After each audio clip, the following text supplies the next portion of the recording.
In this video, we'll look at how we can apply logarithms to exponential equations in order to solve for x. Sometimes it's not possible to express both sides using the same base. In these cases, we can use logarithms to help us solve for the value of x. In our equation here, we have 9 to the power of x is equal to 49. I can't easily express 49 as a power of 9.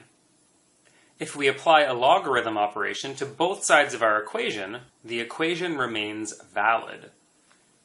So a good logarithm to choose in this particular question is the logarithm of base 9. That's because I know this action of taking the logarithm base 9 is going to undo the action of taking an exponential with a base 9. So on the left-hand side, logarithm base 9 of 9 to the x is going to leave us with only the value of x, the value here inside of the power. And my right-hand side, log base 9 of 49, can remain simply like this. This is what we call exact form. If we did have a calculator, we could use our calculator to figure out what this is as a decimal number. However, in your calculus course, we're going to leave our logarithmic expressions in exact form. So the solution for this equation is x is equal to log base 9 of 49.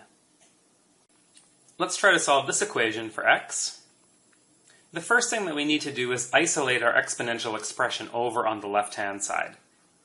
So I'm going to begin by subtracting 6 from both sides, and that's going to give us negative 3 times e to the 9x minus 1 is equal to negative 12.